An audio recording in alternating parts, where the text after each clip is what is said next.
Chegou o Livro dos Sentimentos. Com esse livro, você vai aprender a diferença entre emoções e sentimentos. Vai aprender a conviver melhor com as pessoas, melhorar o comportamento e te ajudar a vencer os seus traumas. Livro dos Sentimentos. Adquira o seu.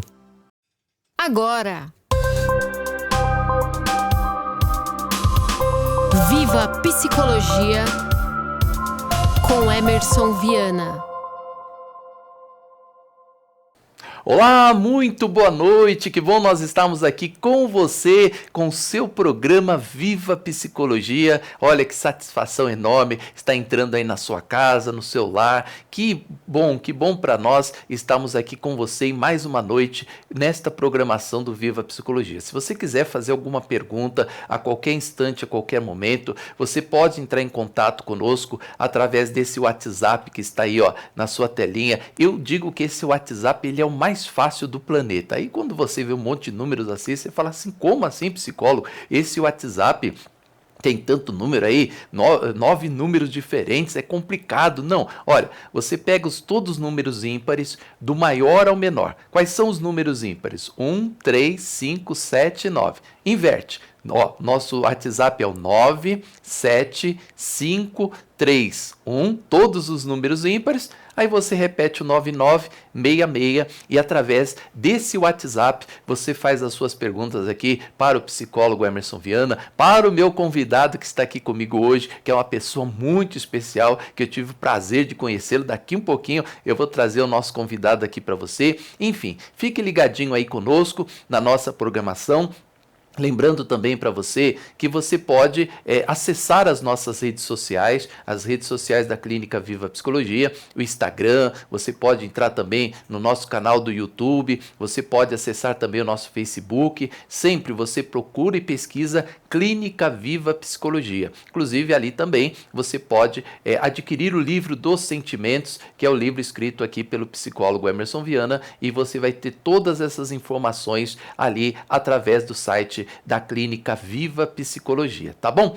Eu quero receber aqui nesta programação especial, ele está aqui comigo hoje, professor Bruno Nascimento. Olha só, gente, ó, psicólogo, formado na Universidade Anhanguera de São Paulo, especialista em psicologia clínica pela ótica da Gestalt terapia, neuropsicólogo. Ele também trabalha com arte e terapia, atualmente em reabilitação clínica na área hospitalar com pacientes de alta complexidade, das doenças neurodegenerativas, psicoses graves e síndrome raras. Professor universitário, coordenador do curso de psicologia da Faculdade Anhanguera, da unidade do Belenzinho. Professor Bruno, prazer recebê-lo aqui no programa Viva Psicologia. Prazer é todo meu, uma satisfação enorme estar aqui com você, dialogando um pouco sobre psicologia, né, que é uma área muito abrangente. Eu acho que deveria alcançar toda a população brasileira. Vai ser um prazer enorme dialogar com você sobre um pouco da minha experiência clínica e prática com psicologia, que eu venho atuando nesses últimos 10 anos de formação que eu já tenho. Prazer é meu, sinta-se à vontade, a casa é sua aqui, professor. E olha, eu gostei muito disso aqui, eu adoro essa área, né? O senhor faz a reabilitação clínica na área hospitalar com pacientes de alta complexidade. Como assim? O senhor visita ali os pacientes que estão ali no estado muito grave e ali leva a psicologia para eles? Como é que funciona essa questão? A prática clínica que eu atuo hoje com hospitais é justamente com pacientes que têm alguma doença decorrente de alguma situação da vida, como um AVC, por exemplo, né? Que é uma coisa que a gente não consegue prever e estamos todos sujeitos a ter, dependendo de como a gente organiza e vive a nossa vida, né? O quanto a gente enfrenta e controla os nossos estresses. Então, estamos todos sujeitos a ter um AVC, eventualmente. Não é uma doença que, eventualmente, possa ou não ocasionar uma ou outra pessoa específica, ou que ela precisa ter alguma coisa prévia ou alguma coisa hereditária. Não, todos nós estamos sujeitos a ter um AVC na vida. E o AVC, por exemplo, ele é uma doença que, dependendo da gravidade da situação, ele pode trazer complexidades para o funcionamento do corpo. e sequelas, né? Então ele vai trazer algumas sequelas que essa pessoa vai precisar passar por reabilitação numa condição multiprofissional, não somente com a psicologia. A psicologia exerce um papel extremamente importante hoje dentro do hospital.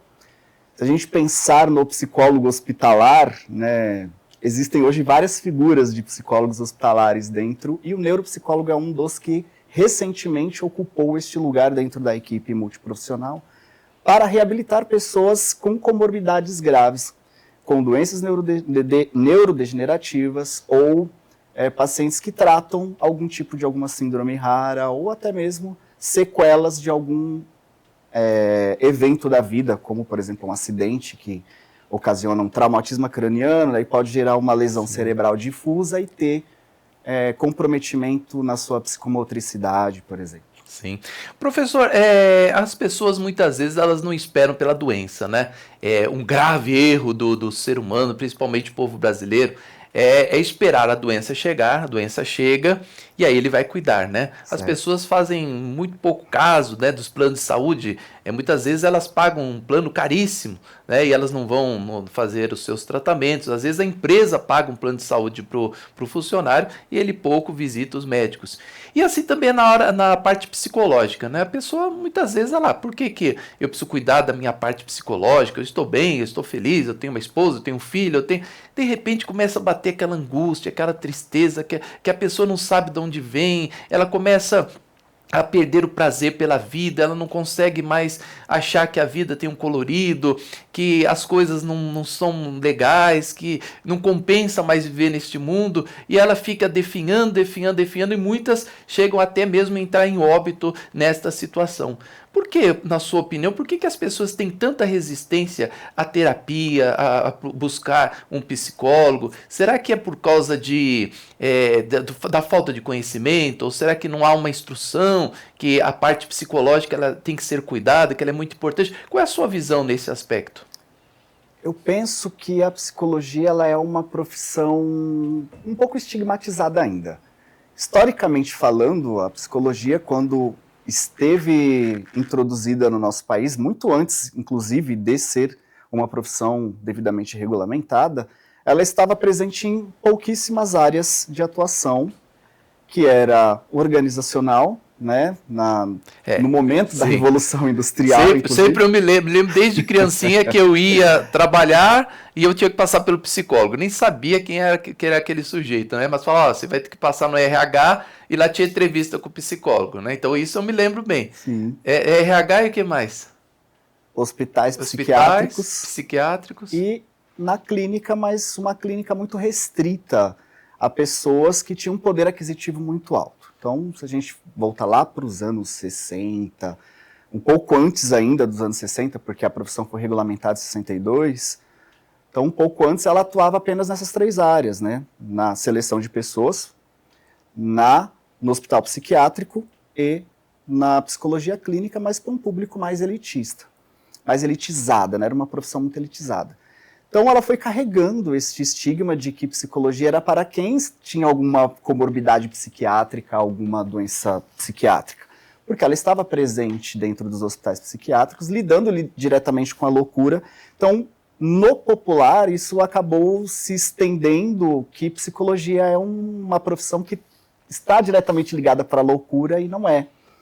E a gente só foi ter um pouco mais de abertura de conhecimento da importância da psicologia para a nossa saúde, inclusive, como a gente procura um médico quando sente alguma dor, quando a gente está com dor de dente, a gente sabe que precisa procurar um dentista, dor de ouvido, um otorrino, mas a gente tem uma dificuldade ainda muito grande de procurar um psicólogo quando a gente não consegue definir que tipo de sintoma ou que tipo de dor eu estou vivendo.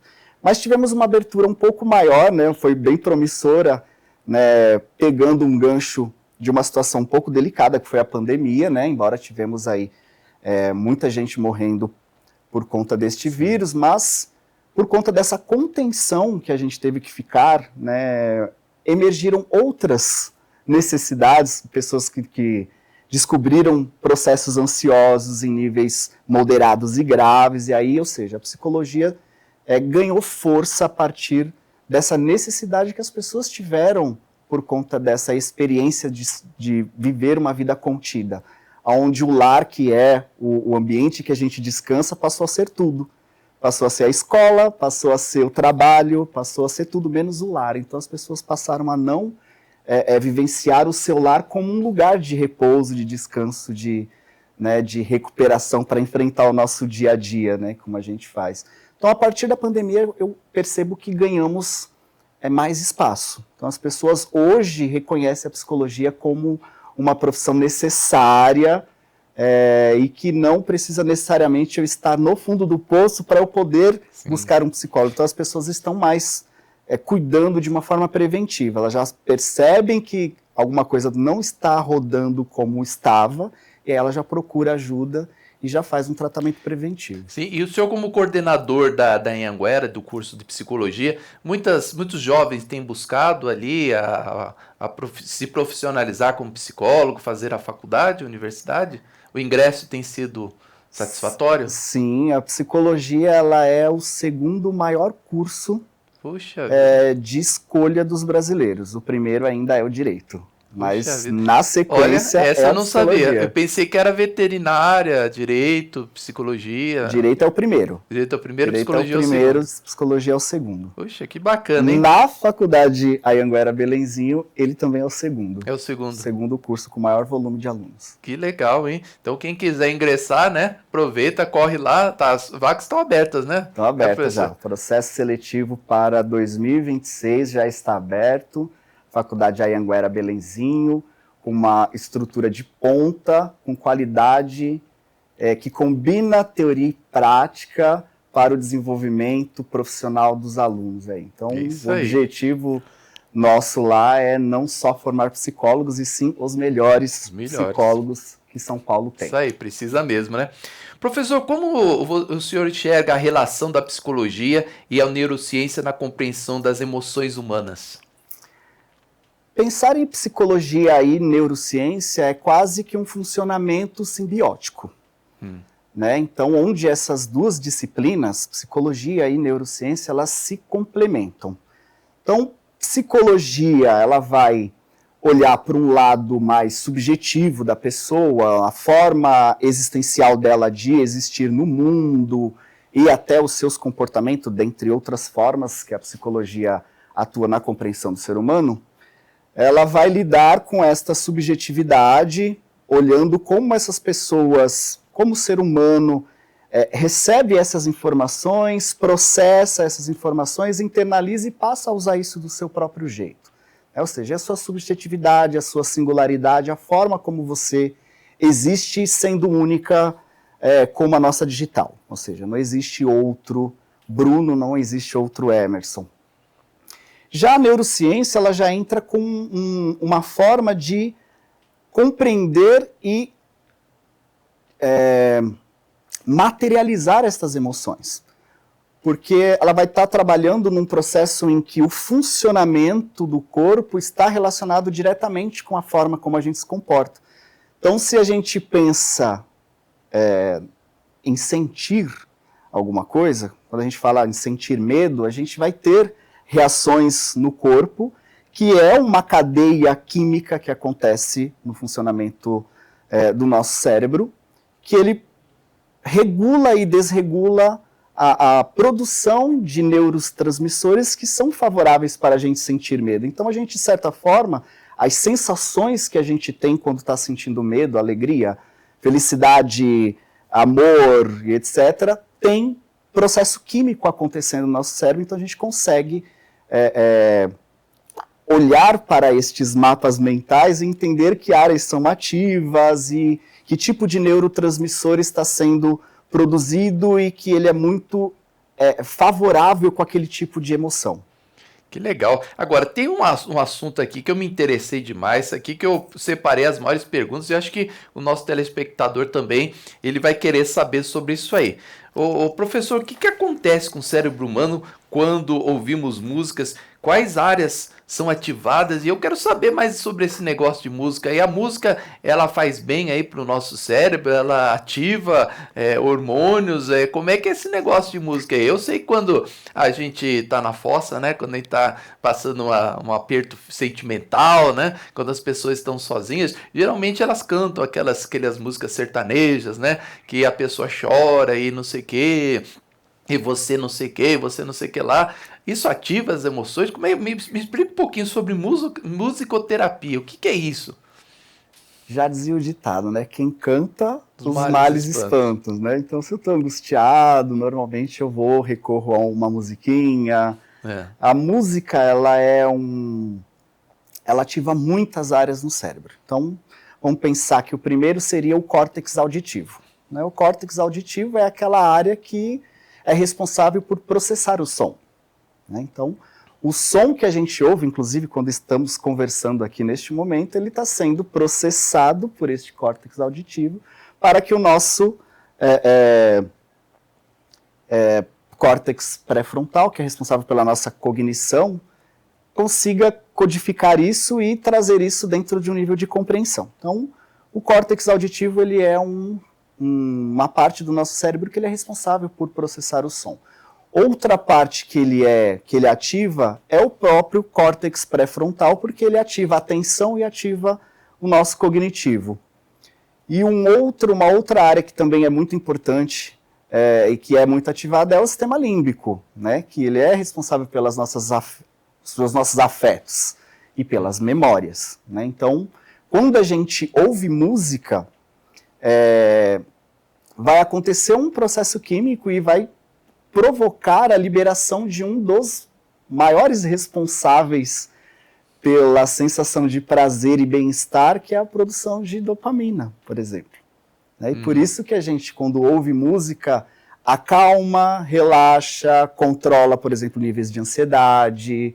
Então, a musicoterapia, ela é uma ciência que foi descoberta já lá meados da Segunda Guerra, quando perceberam que pessoas que voltavam dos campos de guerra com algum tipo de ferimento, mutilado, porque pisaram em minas, então vinha com perna amputada, braço amputado, e estavam lá nas enfermarias sendo cuidadas pelas enfermeiras, alguém que estava tocando uma música com algum instrumento percebeu que acalmava e reduzia os sintomas de dor, e aí começaram-se os estudos, então, neurocientíficos utilizando a música como recurso interventivo. O senhor estava falando, o professor, e eu lembrei quando eu estava na minha formação, eu fiz um estágio ali na faculdade de medicina ali do ABC, né?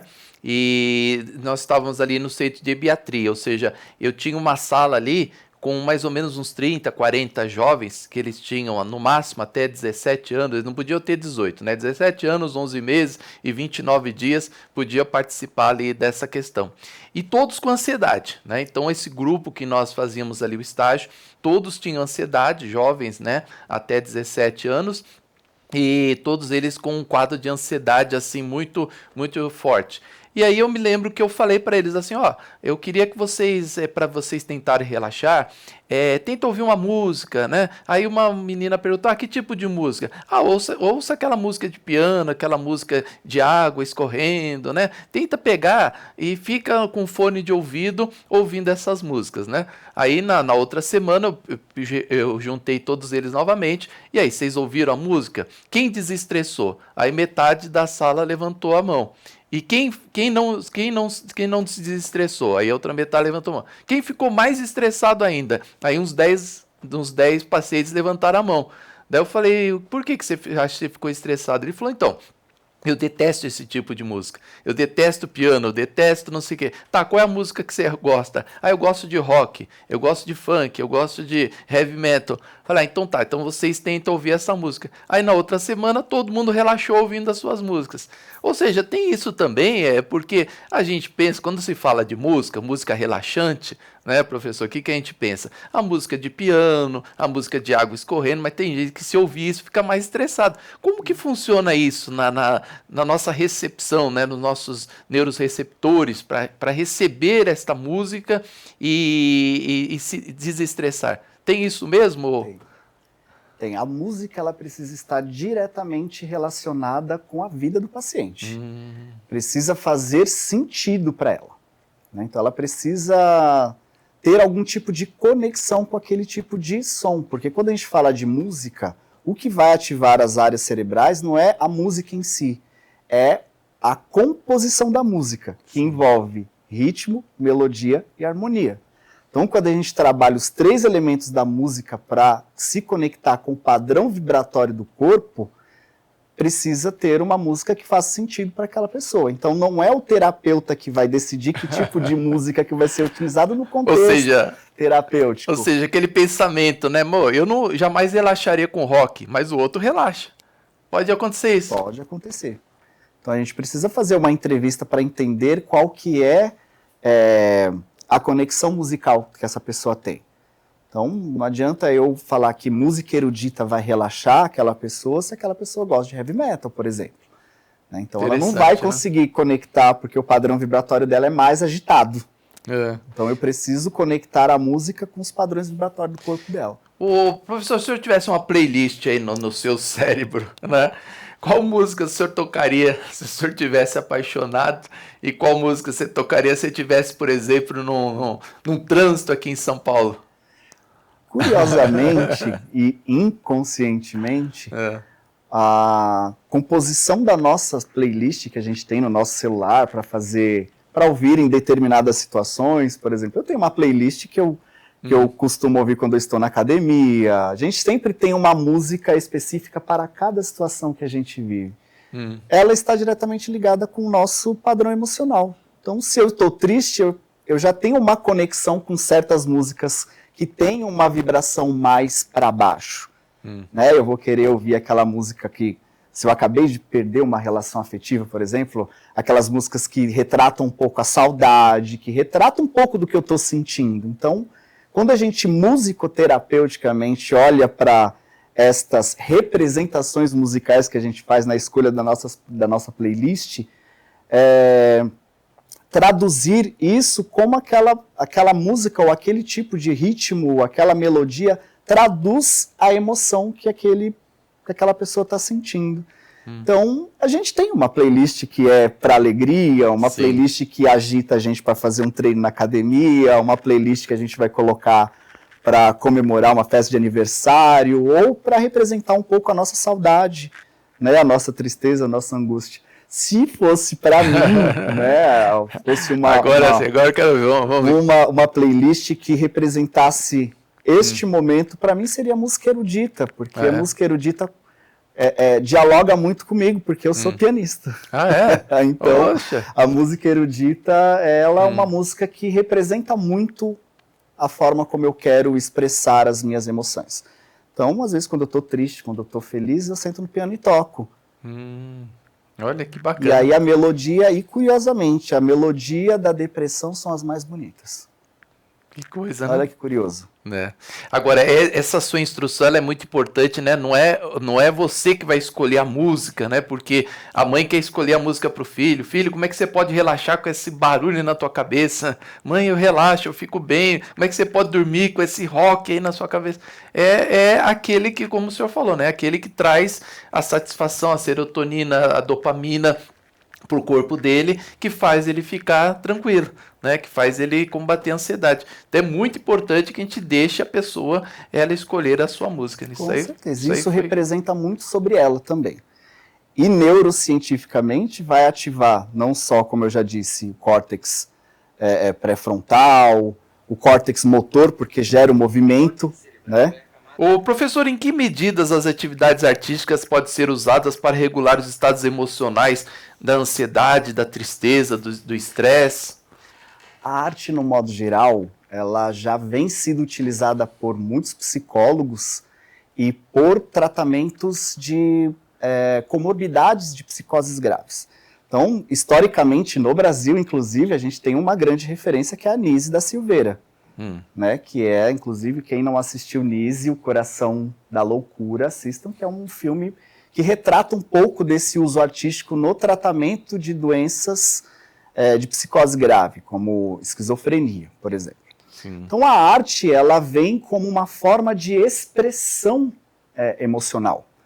Então muitas coisas a gente não consegue verbalizar o que a gente está sentindo. A gente às vezes está diante do psicólogo, num processo terapêutico, a gente não encontra palavras para conseguir entrar naquela questão. Porque pode ser muito pesado, a pessoa pode ainda não ter muitos recursos próprios para lidar ou para enfrentar aquilo, mas ela precisa resolver aquela questão. E aí a arte, ela vem como uma forma de você externalizar isso e expressar aquele tipo de emoção, fazendo com que aquela pessoa ressignifique aquele processo sem a necessidade, por exemplo, de verbalizar. Então, e também pacientes que não verbalizam, que é os pacientes que eu trato.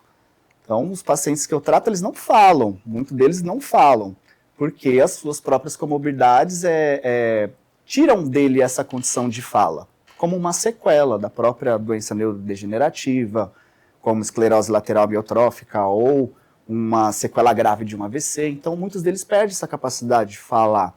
E aí a comunicação que se faz com esse paciente é justamente utilizando recursos artísticos para que ele possa expressar o que ele está sentindo e eu comece a me comunicar com ele por meio desses recursos artísticos. Puxa, muito bacana, né? E o pessoal adere, se sente bem, traz transformações, mudanças? Bastante. É muito significativo o trabalho feito com arte, porque a gente utiliza de tudo que é artístico. Né? Não necessariamente só, quando a gente pensa em arte, a gente já pensa numa pintura, né? Tela e pintura, ou desenho. Não, a gente pode fazer diversas oficinas que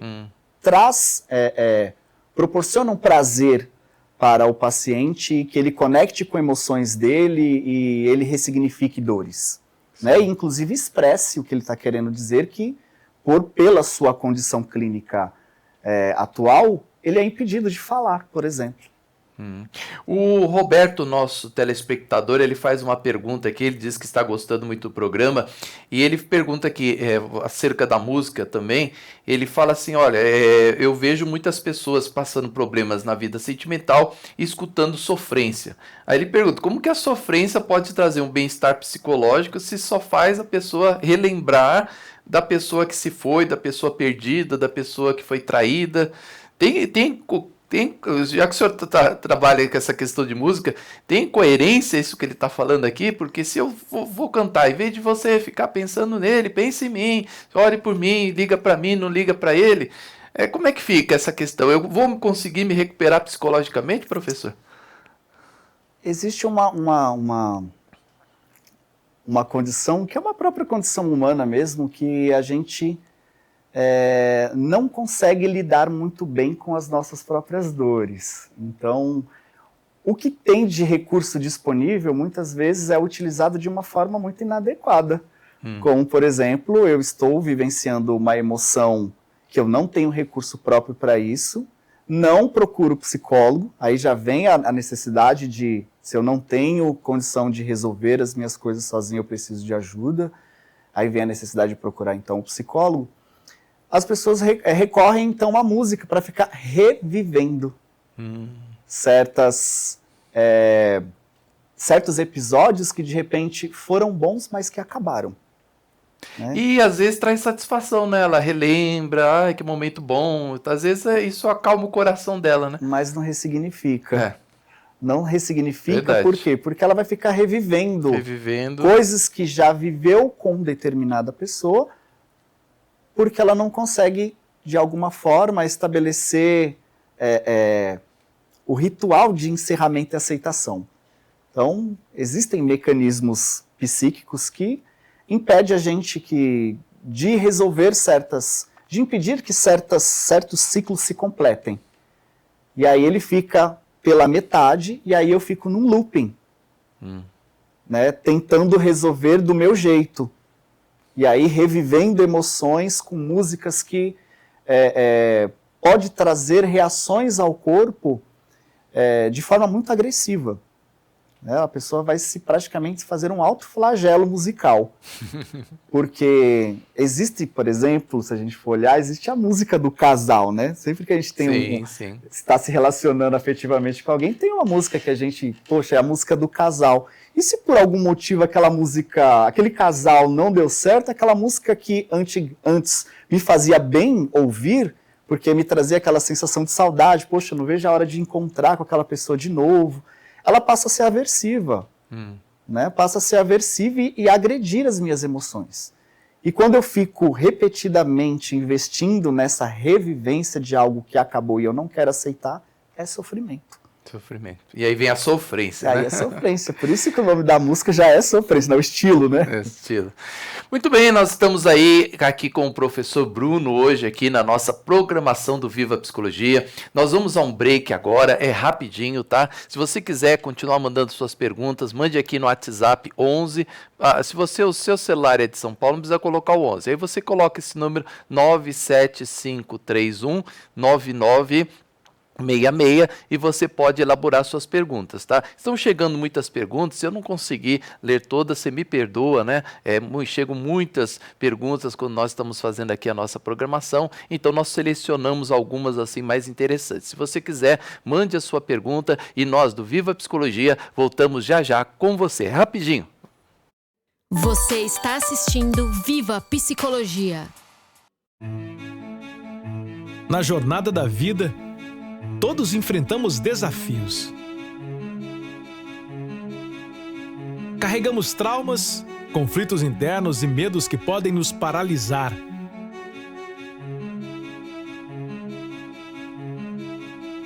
Na Viva Psicologia, acreditamos que cada desafio é uma oportunidade de crescimento.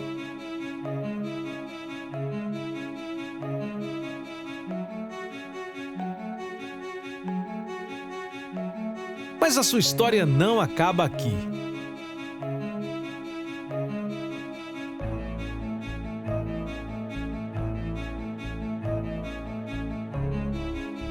Estamos prontos para te ajudar a enfrentar e transformar as suas lutas.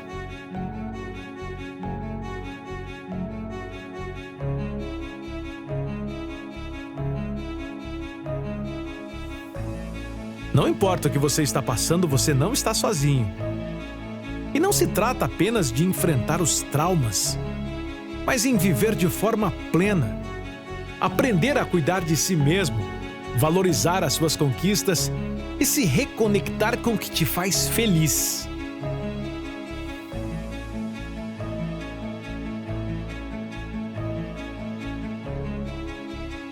Viva sua melhor versão. Venha para a Viva Psicologia.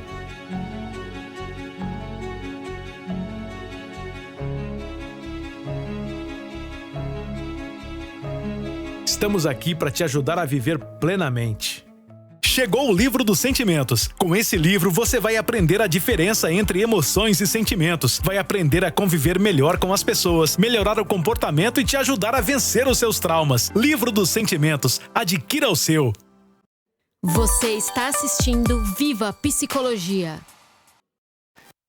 É isso aí, estamos de volta com você, muito boa noite, você está ligado no Viva Psicologia, sempre às quintas-feiras estamos aqui com você falando sobre psicologia, o primeiro programa de psicologia que vai ao ar pelas TVs aí do Brasil, né, e você hoje tem essa oportunidade. O que é psicologia? O que é terapia? O que é passar por um processo terapêutico? Hoje estamos aqui com o professor Bruno, né? É uma satisfação estar recebendo ele aqui. Espero que você aprenda bastante com as questões da terapia, da psicologia e este programa venha iluminar grandemente o seu coração. Hoje estamos falando de tudo, hein? Estamos falando sobre a importância da psicologia, a importância da terapia, sobre a musicoterapia, né? Que estamos aprendendo aqui hoje, sobre as importâncias também das peças de teatro, né?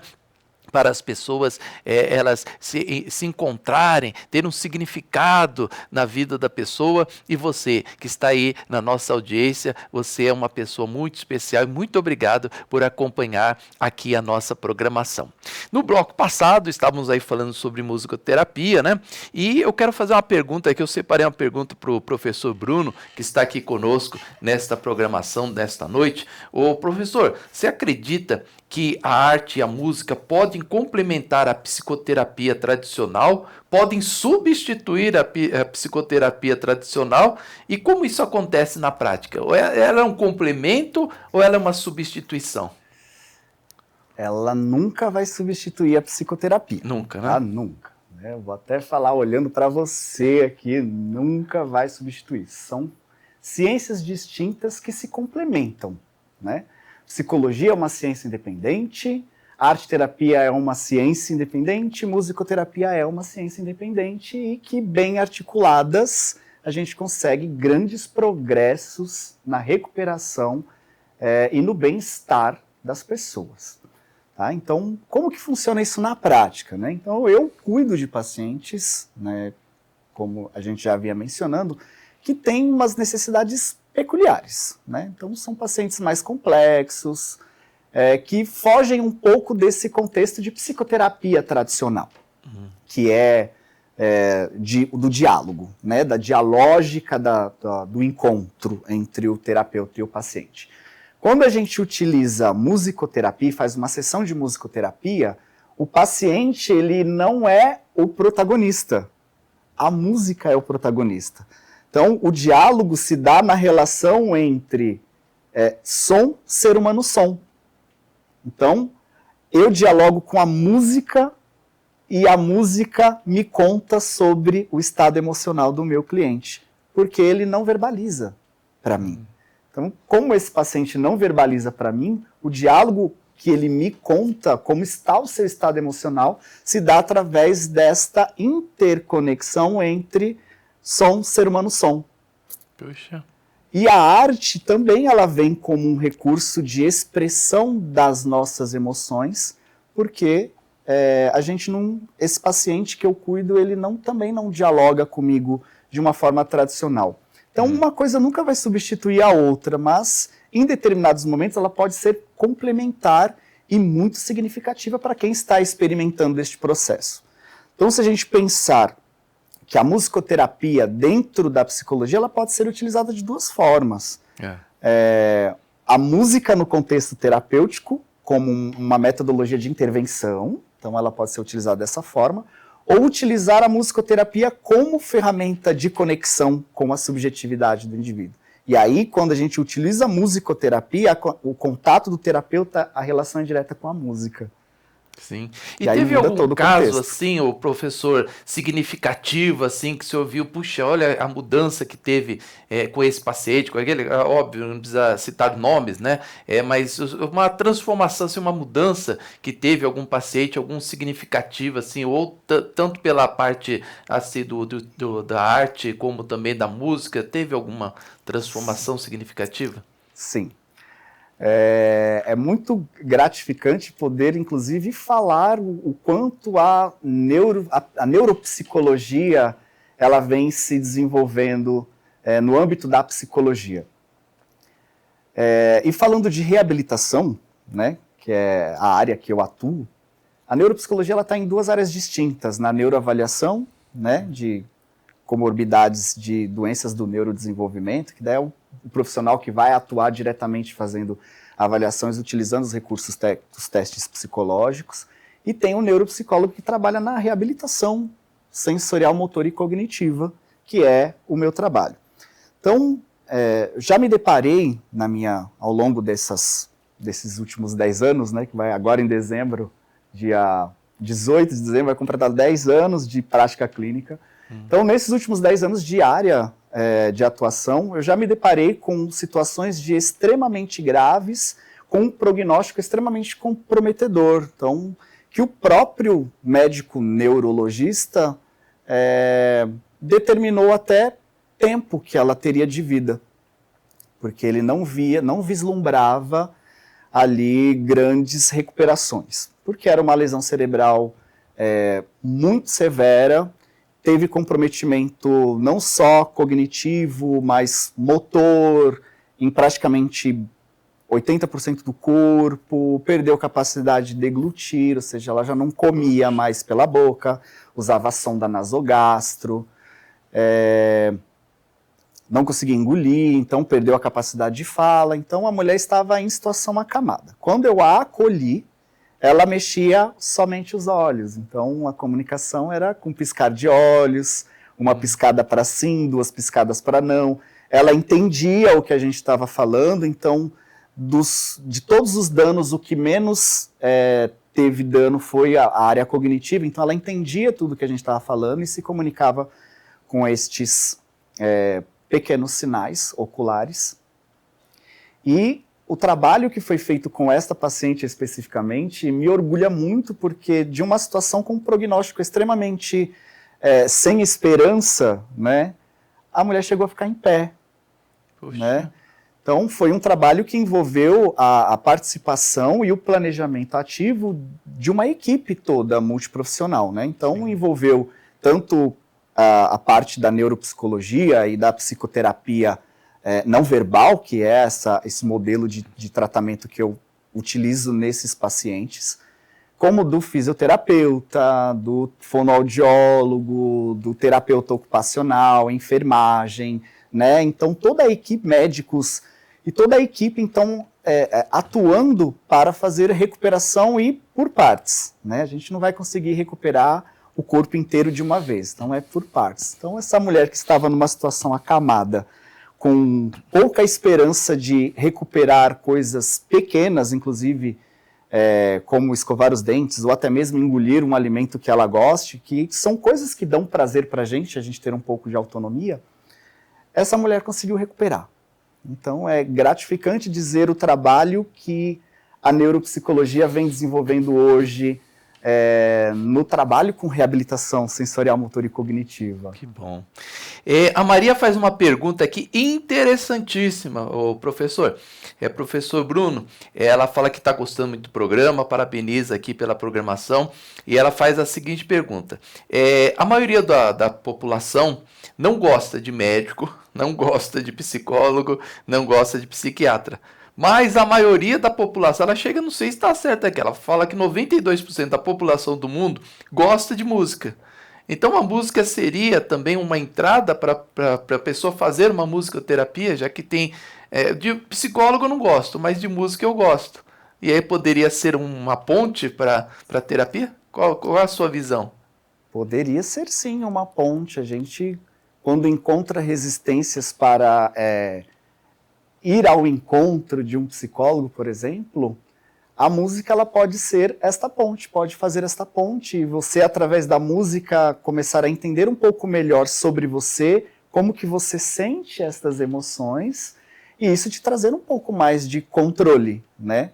Porque se a gente fala que a gente busca uma terapia, busca ajuda de um médico, é para a gente reassumir o controle, né? Quando a gente perde o controle e a gente não consegue estabelecer por vias próprias, porque eu não tenho mecanismos próprios para isso, né? Porque a dor veio e eu não estou sabendo nem traduzir como que eu estou sentindo isso, mas eu estou tendo todas essas sensações, a música ela pode ser um recurso que vai te ajudar a compreender melhor tudo isso que você está vivenciando internamente no seu corpo. E sim, ela pode ser, né, exatamente a ponte que vai conectar você com quem pode te ajudar. Tá certo. A Regina também faz uma pergunta. Regina, eu não sei se ele vai responder essa pergunta. Isso aqui é pesado, hein, professor? O que o senhor gosta mais, da aula ou tratar da musicoterapia? Não sei se ele vai responder essa pergunta. Olha, eu hoje vivo uma trajetória profissional que me traz muita satisfação, que é combinar 2 grandes paixões, as 2 não, mais do que 2, né? 4 grandes paixões que eu tenho, que é a psicologia, a arte, a música e a docência. Então hoje eu consigo articular esses 4 desejos que fervem dentro de mim como algo que me traz muito prazer em fazer, e isso me dá muita satisfação de atuar com um psicólogo, de atuar na sala de aula para formar novos e melhores psicólogos. Então, uma coisa vai articulando a outra. Mas se eu puder dar uma coisa que está mais acentuada dentro de mim, a sala de aula. Sala de aula. Mas a sala de aula na formação de psicólogos, olha que interessante. Então, não é apenas ensinar, eu me sinto prazer em ensinar psicologia. Bom, já que é a sua preferência, deixa eu fazer uma pergunta, essa é minha. Quando que aí o nosso telespectador, né, por exemplo, o jovem, ele chega aos 16, 17 anos, ele começa a ser pressionado pelos pais. E aí, filho, o que você vai ser? O que você vai ser, filha? Você vai ser o quê? Né? É tipo a pressão do passado, né? Chegava aos 18, 19 anos, e aí, você não vai casar? Né? Casava com os 20, 22, 23, e aí, você não vai ter filho? Né? Então, sempre os pais pressionaram, e uma pressão que continua, que é desde os séculos passados, né, dos milênios passados, vamos dizer assim, e funciona até hoje, é aquela pressão, o que você vai ser? Porque chegou, está acabando os estudos, está terminando lá 18, 19 anos, qual é a sua formação, onde você vai? E muitas vezes o aluno entra precipitadamente numa universidade, né? E o senhor é professor, o senhor sabe disso, eu fiz meu TCC em cima disso, né? Quantos alunos eles ingressam e no primeiro semestre da universidade desistem? Quase metade desiste no primeiro semestre. Por quê? Porque a pessoa não tinha certeza daquilo que ela gostaria de ser.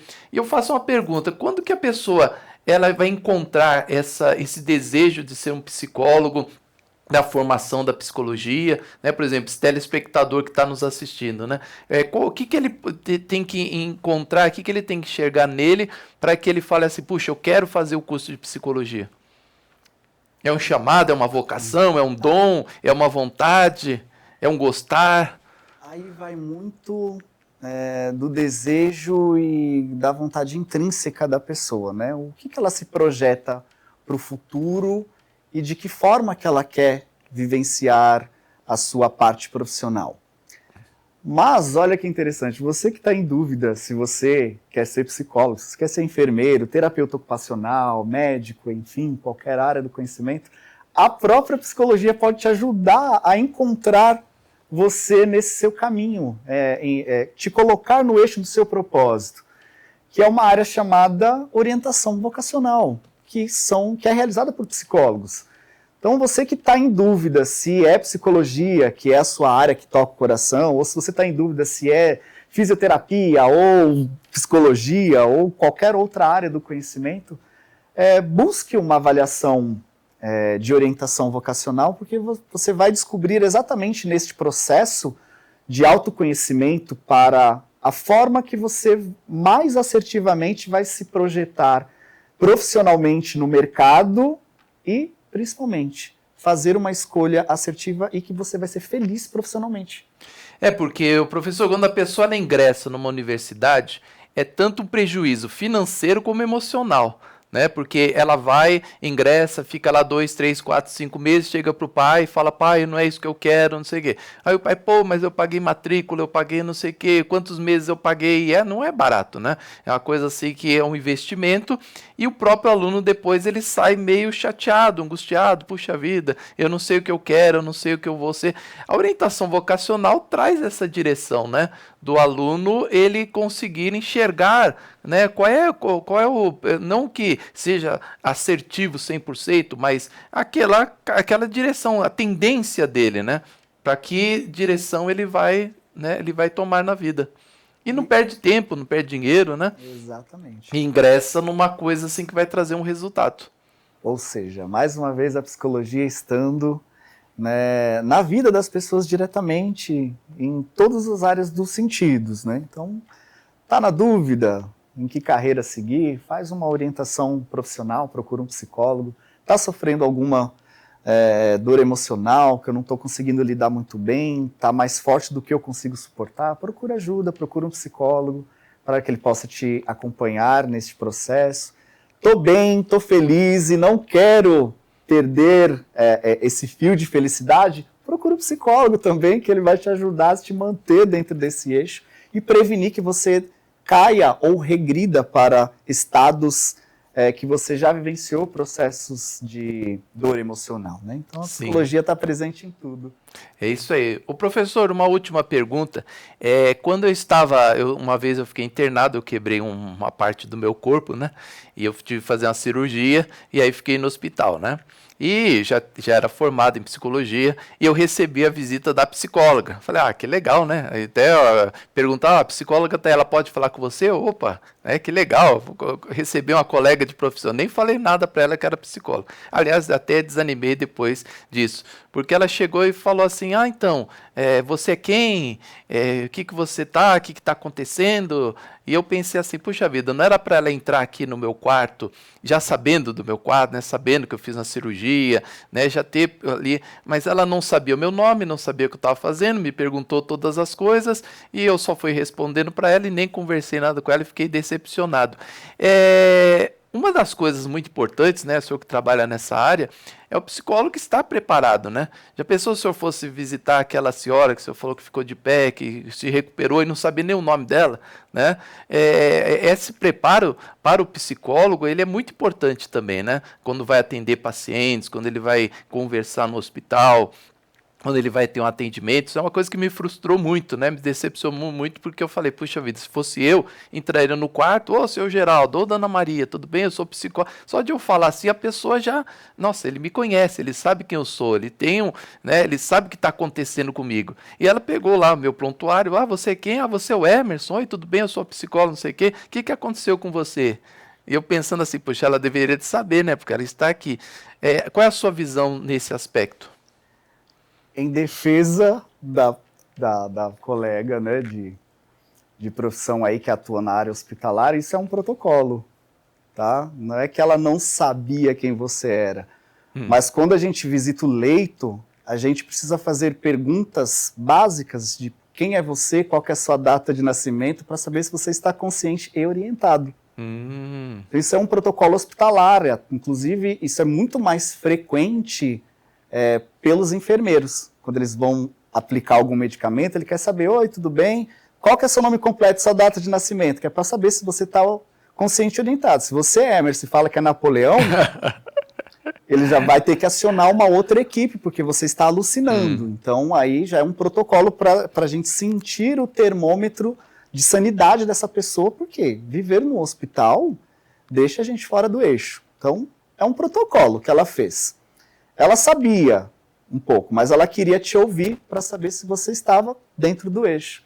Então, em defesa da colega que foi lá e fez as perguntas básicas, ou seja, do óbvio, que seria o óbvio, ela só cumpriu um protocolo do hospital, que é um protocolo mínimo para a gente saber se a pessoa está consciente ou se ela está delirando. Porque, de repente, ela pode estar tomando um medicamento que o efeito colateral seja delírio.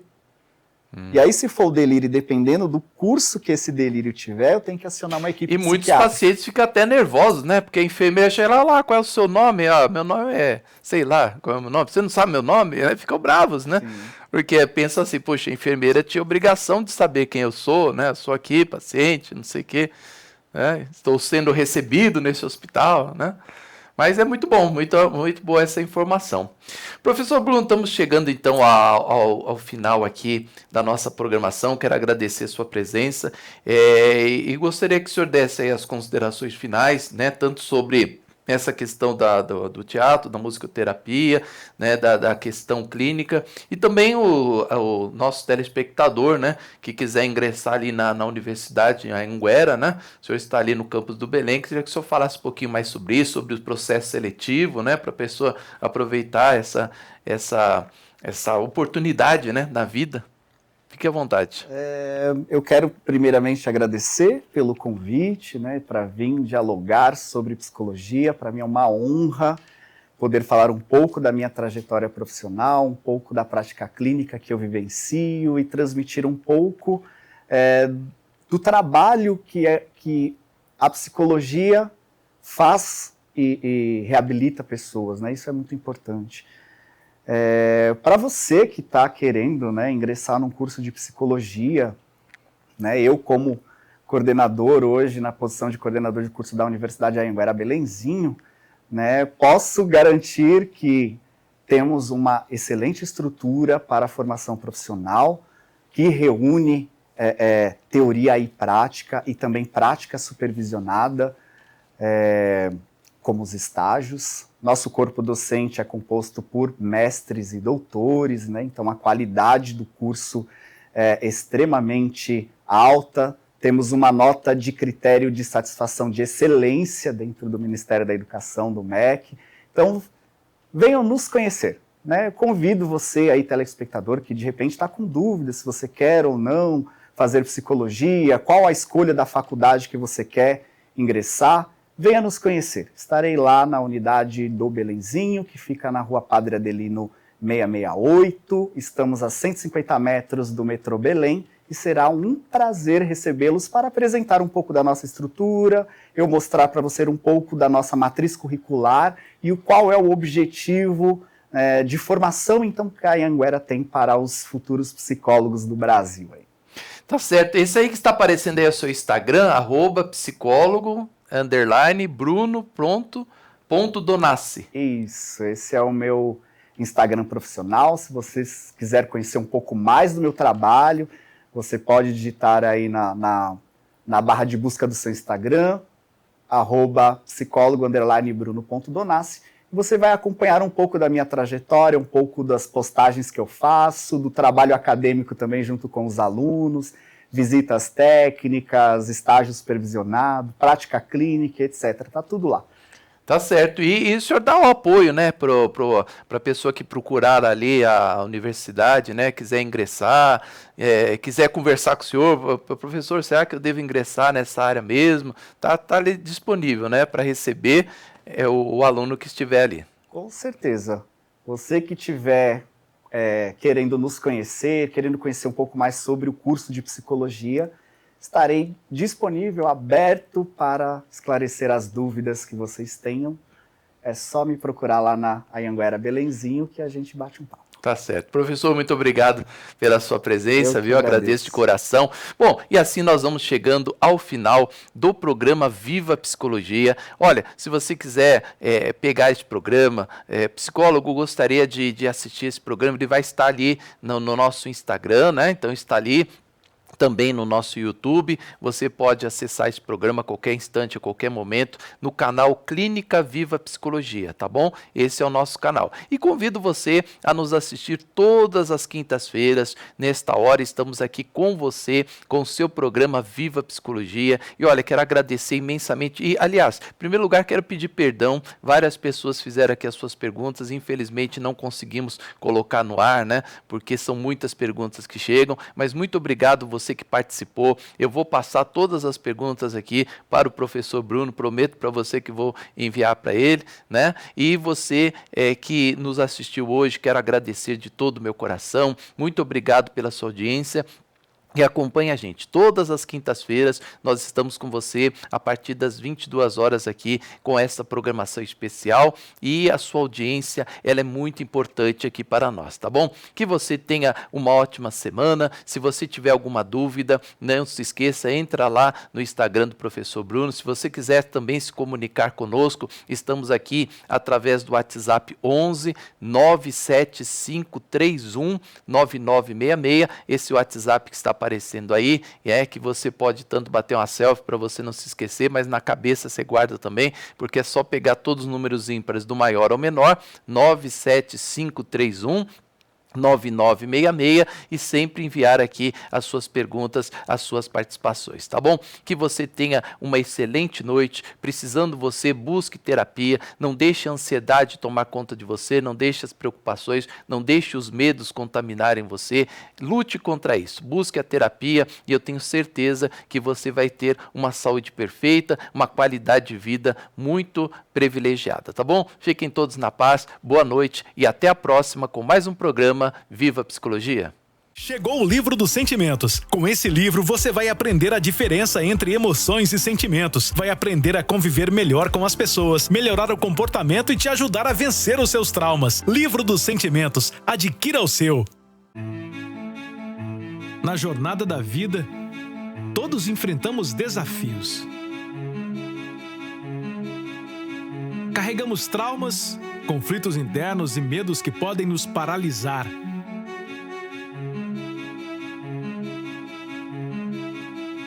Na Viva Psicologia, acreditamos que cada desafio é uma oportunidade de crescimento.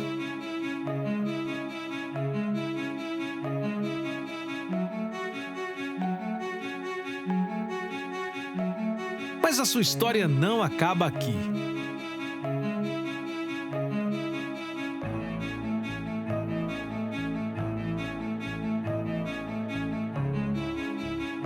Estamos prontos para te ajudar a enfrentar e transformar as suas lutas.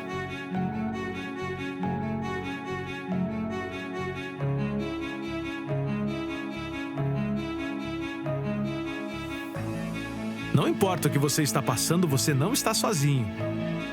E não se trata apenas de enfrentar os traumas, mas em viver de forma plena, aprender a cuidar de si mesmo, valorizar as suas conquistas e se reconectar com o que te faz feliz.